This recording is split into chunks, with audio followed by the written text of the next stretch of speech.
জানান, আপনি এখানে জানান, আপনি এদিকে আমি বেরোচ্ছি বা অসুবিধা নেই। হ্যাঁ এখন ভালো, এখন ভালো আগে।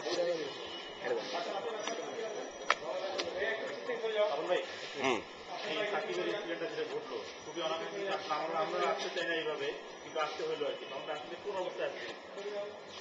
না, যে জিনিসটা আমি যতটুকু জানি, 1 তারিখে সাকিব একটা অ্যাপ্লিকেশন করে সিইও বরাবর, আমাদের বিসিবি সিইও বরাবর এনওসির জন্য, এবং 1 তারিখে তখন ছিল না আমাদের সিইও দেশে, মালয়েশিয়ায় ছিল। মালয়েশিয়া থেকে এসে সে যখন দেখে 2 তারিখ সকালেই অপারেশনসকে জানানো হয় যে সাকিবকে বলার জন্য যে এক্ষণের মধ্যে তার তো কথা বলতে হবে বোর্ডের সাথে। বেসিক্যালি এনওসিটা সবসময় বোর্ড থেকেই নেওয়া হয়। সো সে যেন এখন লিভ না করে স্টেশন, যেহেতু তার খেলা দেরি আছে 11 তারিখ থেকে, সো সে যেন কোনো অবস্থাতেই লিভ না করে, সে জানাচ্ছে কথা বলে বোর্ডের সাথে। তখন 2টার সময়, কিন্তু অথচ 2 তারিখ সকালেই সাকিব চলে যায়। তাকে বলার পর সে নাকি তখন অলরেডি এয়ারপোর্টের কাছে বা চলে গিয়েছিল, সামথিং লাইক দ্যাট, সে চলে যায়। সো এটা একটা ইস্যু এসছে। তো এও চলে গেল। বেসিক্যালি যে জিনিসটা লাগে যে এনওসি, কয়েকটা প্রশ্ন এখানে এসছে। 1 তারিখে আমাদের ক্যাম্প শুরু হয়েছে, সো ক্যাম্পে জয়েন করেনি কেন? সে তো 1 তারিখে ছিল, বা কার সাথে কথা বলছে, কোচের সাথে বা বিসিবির সাথে কথা হয়নি, এইটা নিয়ে আলাপ হয়েছে কিনা যে ক্যাম্পে জয়েন করবে না। সো বেশ কিছু ইস্যু ছিল এখানটায়। তো ন্যাচারালি যেটা হয় যে এটা নিয়ে তার তো অন্তত বোঝা উচিত ছিল যে এনওসি ছাড়া গিয়ে কোনো লাভ নেই, সে খেলতে পারবে না। তাকে তো এনওসি নিতে আসতেই হবে, বা তাকে দিতেই হবে। সো বোধহয় কোনো আমি জানি না তার কি চিন্তা ছিল। সো এই জিনিসটা এসছে, প্লাস ছাত্র সিং এর একটা মেইল আমরা পেয়েছি, যেটা দেখে আমরা একটা মিটিং কল করেছি 7 তারিখে। 7 তারিখে বোর্ড মিটিং এ এগুলো নিয়ে বিশদ আলোচনা হবে। না না, মেইলে অনেক কিছু ছিল, পত্রপত্রিকাও এসছে। আমরা আসলে হয় কি, একটা মেইল দেখে কিন্তু কিছু বোঝা কঠিন, সামনাসামনি আসলে এক্সপ্লেনেশন না, অনেকগুলোর এক্সপ্লেনেশন চেতে হয়। সো ওদের সাথে কথা বলতে হবে আমাদের। তবে মেইলে যে জিনিসটা আমি পত্রিকায় দেখেছি হাইলাইট করেছে, সেখানে হচ্ছে যে সে দরকার হলে 1 ডে এবং টেস্ট ম্যাচ খেলবে না, ছেড়ে দিবে, রিটায়ার করবে, উইচ ইজ অ্যালার্মিং।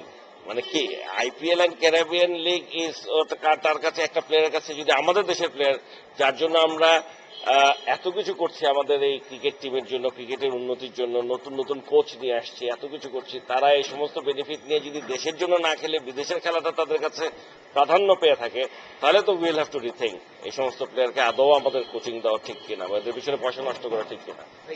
বোর্ডের উপরে আসলে চাপ প্রয়োগ করার বিগত বিষয় হলো নাকি সাকিব যে হুমকিটা দিল? হতে পারে। এর আগে আসলে এরকম, আমি এখন যেটা শুনতে পাচ্ছি যে এরকম অনেক ঘটনা আগেও ঘটেছে, কিন্তু সমস্যাটা হচ্ছে ওদের তো অন্তত এই জিনিসটা বোঝা উচিত যে এখন বোর্ডের কাছে চাপ দেওয়ার কোনো প্রশ্নই ওঠে না, কারণ এসব কোনো ধরনের ইনডিসিপ্লিন মেনে নেওয়ার মতো মানুষ তো আমরা না, মানে অন্তত আমি না।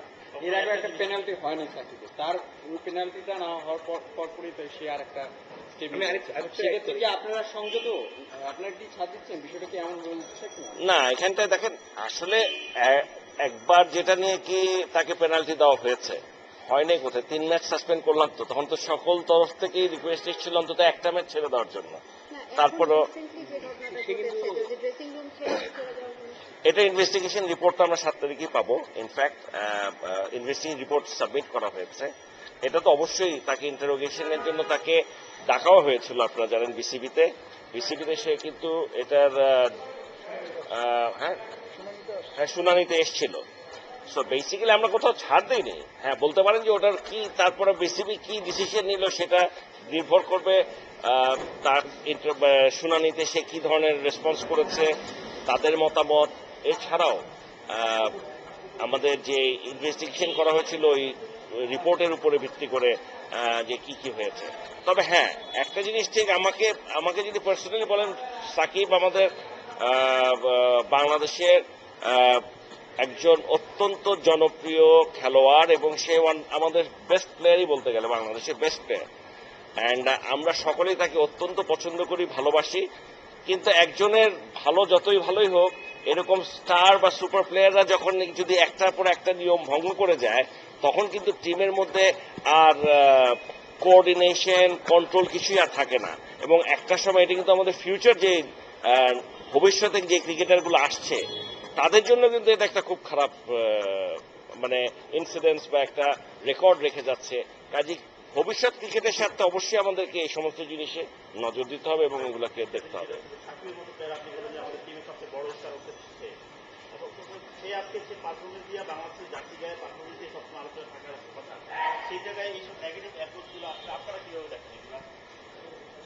আমার তো বিশ্বাসই হয় না আসলে এরকম করতে পারে কেউ, এটা তো এই ধরনের একটা প্লেয়ারের আমার বিশ্বাসই হইতে পারে না। কারণ আসলে আমরা আগে যে সমস্ত খেলোয়াড়গুলোকে দেখেছি, আপনি দেখেন আকরামের শুধু আকরাম না, তারও আগে যদি চলে যান, তারপর আমি যাদেরকে বেশি দেখেছি আকরাম, সুজন, আমাদের যে প্লেয়ারগুলো আছে, এরকম কখনো শুনিনি তো। মানে আসলে একটা প্লেয়ার যেমন ধরেন ওই যে শুনানিতে সে নাকি বলেছে ড্রেসিং রুম ছেড়ে যে যাওয়া যায় না, এই নিয়মও জানে না। খুব দুঃখ লাগে এগুলো শুনলে। সে একটা দলের ক্যাপ্টেন, একটা দেশের অধিনায়ক, তার মানে সেই উত্তরটা দিয়ে সে কি বোঝাতে চাচ্ছে? মানে হি ডাজন্ট কেয়ার। মানে সে এই যে যখন আইপিএল এ খেলতে যায় বা ক্যারিবিয়ান লিগ বাইরে খেলতে যায়, তখন যায় না কেন একবার দর্শকের কাছে তার ইয়ে ছেড়ে? মানে ওখানে গেলে সে সব নিয়ম মানে, আমাদের এখানে মানবে না। There is a problem and we have to find out what the problem একটা is. জিনিস স্পষ্টই বোঝা যাচ্ছে যে যদি সে বলে যে টেস্ট এবং ওয়ানডেতে আমরা খেলবো না, মানে ও খেলবে না, সেক্ষেত্রে একটা দেশপ্রেমের একটা ঘাটতি থাকছে। এটা একটা বড় একটা মানে ইস্যু হয়ে উঠেছে। সেক্ষেত্রে আপনাদের মানে অবস্থানটা কিরকম হবে? মানে যদি সে এগুলো সত্য হয়ে থাকে, সে যদি বলে থাকে। শোনেন, এখন হয় কি, এই কথাটা যে সে বলেছে কি কি পরিপ্রেক্ষিতে বলেছে আসলে জানি না। জিনিসটা অনেক সিরিয়াস। আমাকে যদি জিজ্ঞেস করেন, যেমন এর আগে একবার বলেছিল যে বাংলাদেশের দর্শকদের কতটুকু দেশপ্রেম আছে সেটা নিয়ে সে সন্দিহান, একটা ইন্টারভিউতে আমি পড়েছিলাম, তখন আই বিকেম ফিউরিয়াস যে কি ধরনের কথা বলে। ইনফ্যাক্ট এই যে আপনার লাস্ট ইন্ডিয়া সিরিজ, কি গরম, একে তো ওয়ার্ল্ড কাপ ফুটবল চলছে, মানুষটাই ওই গরমের রোদের মধ্যে ইস্টার্ন গ্যালারিতে যে হাজার দেড়েক লোক বসেছিল, বিশ্বাস করেন আমার মনে হচ্ছিল ওদেরকে সবাইকে আমি সাথে সাথে বিসিবি দিয়ে দিলাম, ওদের সবাই নাম ঠিকানা নাও, এদের প্রত্যেকটা খেলার টিকিট ফ্রি দেওয়া উচিত। যারা এত কষ্ট করে এই রোদের মধ্যে এই সময় এখানে বসে বসে খেলা দেখছে, এদের জন্যই তো cricket. So they should get priority. আর দর্শকদের দিয়ে এই ধরনের কথা বলা মানে খুব কষ্ট লাগে, এগুলো চিন্তাই করা যায় না। আর আমি একটা জিনিস বুঝি না, এবং সে বলেছিল এখানটা ইন্টারভিউতে যে বাইরে বিদেশে খেলা উচিত, বাংলাদেশে আগামী 2-3 বছর খেলাই উচিত না। এটা কি ধরনের কথাবার্তা? মানে এখন কথা হচ্ছে, এগুলো শুনলে খুবই খারাপ লাগে। কিন্তু একটা জিনিস আপনাদেরকে ক্লিয়ারলি আমি বলতে চাই, ডিসিপ্লিনের ব্যাপারে যেমন কোনো ছাড় নাই। আর একটা মানুষ যদি বারবার ভুল করতে থাকে, তাকে কিন্তু আর ভুল করতে দেওয়ার সুযোগটা আমরা করে দিচ্ছি দেখেই তো সে করছে, সেই সুযোগ কিন্তু সে পাবে না। এমন অবস্থায় চলে যাবে যে আর ভুল করার সুযোগই নেই। আমরা একটা প্রশ্ন, সেটা হচ্ছে যে কোন একটা দৈনিকে আজকে নিউজটা আসছে সার্টিফিকেট, তো দৈনিকে আপনার কমেন্টস দেখি সাধারণ দর্শকদের কমেন্টস এরকম যে অনেক ক্ষতি পেয়ে গেছে বাংলাদেশ টিম বা বিসিবি মনে করছে দলের অপরিহার্য। হ্যাঁ, একটা পর্যায়ে কারো কারো মানে এমন পর্যায়ে চলে গেছে সে নিজেকে অপরিহার্য মনে করে এবং বিসিবির কাছ থেকে অপরিহার্য ব্যাপারটা পায়, এই জন্য সে বারবার এরকম বিহেভ করতেছে এবং এটা ছাড় পাচ্ছে। আসলে সমস্যাটা হচ্ছে আমাদের এখানটাই। আমাদের সবচেয়ে বড় সমস্যাটা হচ্ছে যে এখানে আমাকে যদি বলেন আপনি, আমাদের এই মমিনুল আমাদের একটা ভেরি গুড ফাইন একটা ইয়াং প্লেয়ার, সে কিন্তু দলে এসে একটা ভালো পারফরমেন্স করতে পেরেছে। আলামিন একটা ভালো, নতুনগুলো যদি আমরা দেখতে চাই, তাসকিন এসছে ভালো, আমাদেরকে দিচ্ছে। আমাদের কিন্তু পাইপলাইনে বেশ কিছু ভালো প্রতিভাবান খেলোয়াড় আছে, এবং ইনফ্যাক্ট আমরা 5-6 জন অলরেডি আইডেন্টিফাইড। কিন্তু আমাদের যে সিস্টেম, এখানে কিন্তু দলে ঢোকার কোনো সুযোগ নেই আগামী 4-5 বছরের মধ্যে। সো একজনকে এই সিস্টেমটা ব্রেক করতে হবে, যে আমি যদি পারফর্ম, এখন যদি এমন অবস্থা হয়েছে আসলে আমি যতই খারাপ খেলি আমাকে বাদ দিতে পারবে না। এই যদি একটা প্লেয়ারের মধ্যে যদি ধারণা আসে যে আমি যদি আমার এই ডোমেস্টিক ক্রিকেট বা বাংলাদেশের ক্রিকেটে, ন্যাশনাল টিমের ক্রিকেটে খারাপ খেললেও আমার কিছু যায় আসে না, আমাকে বাদ দিতে পারবে না, তাহলে তার কতটুকু কমিটমেন্ট আপনি পেতে পারেন? পাওয়া যাবে না। এই জিনিসটা আমি ব্রেক করতে চাই যে নোবডি ইজ ইনডিসপেন্সিবল। এখানে ওর যে পারফর্ম করবে না অবশ্যই ওই জায়গায় রিপ্লেসমেন্ট আসবে, কিন্তু এই জিনিসটা নিয়ে কিন্তু অলরেডি আমাকে বিভিন্ন জায়গায় বেশ বেগ পেতে হচ্ছে বোঝাতে।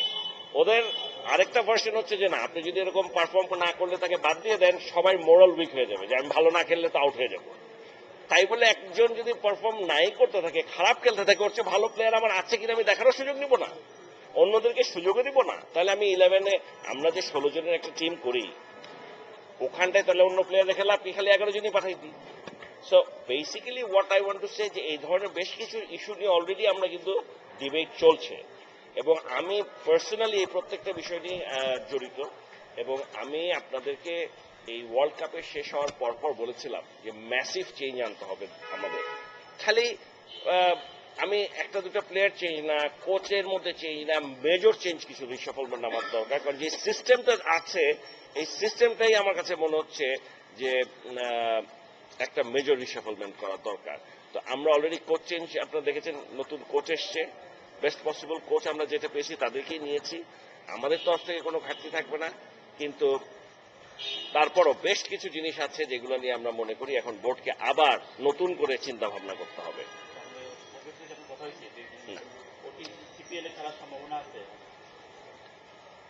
সিপিএল এ খেলার সম্ভাবনা আছে, নাই যে তা না। এখানে একটা জিনিস, যেটা 7 তারিখের মিটিং এর আগে আসলে কোনো কমেন্ট করা কঠিন। আমি আবার একেবারে ডিক্টেটর না, যদিও আমার ডিসিশনগুলো আমি স্পষ্ট বলে দেই। বোর্ড আছে, বোর্ডের সাথে কথা বলেই আমাদেরকে সিদ্ধান্তটা নিতে হবে, এখানে ওই পারমিশন দেওয়া হবে কি হবে না, এনওসি দেওয়া হবে কি। তবে আমাদের কিন্তু সিপিএল নিয়ে কোনো বিরোধ নেই, সিপিএল এর সাথে আমাদের কোনো বিরোধ নেই। আমাদের কথাটা হচ্ছে ওকে থাকতে বলার পরেও সে কেন চলে গেল, অথবা এনওসি ছাড়া সে যে যাবে ওখানটায়, সে তো আগেই জানতো, আগে অ্যাপ্লাই করলো না কেন। মানে আমি যদি আজকে রাত্রে করে কালকে সকালে চলে যাই, তার মানে তো আই ডোন্ট কেয়ার। মানে তার এই অ্যাটিচিউডটা আগে বুঝতে হবে যে ওয়াই সে এই কাজ করলো কেন। আর তার তো খেলা 11 তারিখ, তাকে তো 2 তারিখ না গেলেও হতো। সো বেসিক্যালি খেলার জন্য যায়নি সে। এই যে বাংলাদেশ টিমের এখন যে অবস্থা, অলমোস্ট দেয়ালে পিঠ থাকা, এটার পিছনে কি যে বারে বারে ডিসিপ্লিনারি যে ব্যাপারগুলো ভাঙতেছে, এগুলো কি আপনি দেখেন, আমাকে যদি জিজ্ঞেস করেন, এই যে 2-3টা কারণ অলরেডি আমার মনে হয়, আমি তো আর একেবারে প্রফেশনাল লোক না, কিন্তু ম্যানেজমেন্ট সাইডের লোক হিসেবে আমি আপনাদেরকে বলতে পারি, দলের মধ্যে কোঅর্ডিনেশনের অভাব আছে। Definitely there is a clear cut কোঅর্ডিনেশনের অভাব টিমের মধ্যে। যখন খেলা হয় তখনই বোঝা যায়, এবং আমরা বাইরের থেকে, আপনারাও অনেকে খবর পান, আমরাও খবর পাই। এখানে কোঅর্ডিনেশনের একটা, টিম স্পিরিট কোঅর্ডিনেশনের একটা বিরাট গ্যাপ আছে দলের মধ্যে। এটা আমাদেরকে আইডেন্টিফাই করে immediately we have two sort it out. Number 2, এখন কোচ, আপনারা আমাকে একটা কথা বলেন, কোচের, আমরা তো জানি যে একটা খেলোয়াড়ের কাছে সবকিছু তার কোচ। এখন এমনও কথা পত্র পত্রিকায় দেখছি, মানুষের কাছে শুনছি, আমি জানি না, আমার কোচের সাথে কথা বলতে হবে। হ্যাঁ, কিন্তু আমি যেটা শুনেছি এটা আরো খারাপ। সো যে কোচের সাথে নাকি দুর্ব্যবহার, এটা চিন্তাই করা যায় না। একটা নতুন কোচ এসছে, আচ্ছা বলেন, একটা কোচ এত কষ্ট করে আমরা যাকে এখানে নিয়ে আসলাম, তার কি ধারণাটা হচ্ছে আমাদের টিম বা আমাদের বিসিবি সম্পর্কে? আমরা এত টাকা দিয়ে একটা কোচ এত কষ্ট করে খুঁজে নিয়ে আসলাম, সে যদি কোচের সাথে এইভাবে, মানে আমি জানি না যদি করে থাকে, I will have to find out, বের করতে হবে। এইগুলো কিন্তু খুবই ইরিটেটিং, মানে আমি বিশ্বাসই করতে পারছি না। সো ইন কোঅর্ডিনেশনের অভাব, এই ইররেসপন্সিবল ব্যাটিং, আমি দেখি নাই সেকেন্ড ম্যাচটা, কিন্তু আমি নিশ্চিন্তে বলে দিতে পারি আন্ডার-19 টিম, এই টিমের সাথে এই মাঠে আমি খেলবো, ওরা ডেফিনেটলি দে উইল স্কোর 105। ওরা যদি মনে করে ওরা ইন্ডিসপেন্সিবল, ওরা স্বর্গে বাস করছে, ওরা, ওদের ভ্রান্ত ধারণা। বহু ছেলে আছে আমাদের, আর যদি ওদের নিয়েও হারি, তাহলে ওদের ছাড়া হারলে আমার অসুবিধা দেখি। কিন্তু এইরকম ব্যাটিং আমি বিশ্বাস করে খেলাটা দেখি নাই। অনেকেই বলেছে আমাকে যে ইরেসপন্সিবল ব্যাটিং।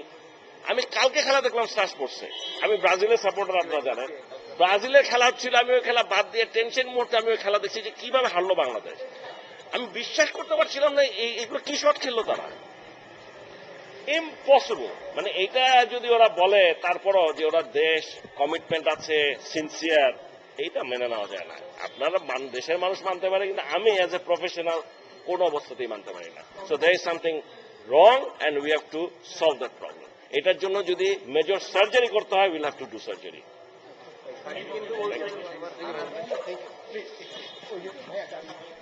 ফলো করেন একটু,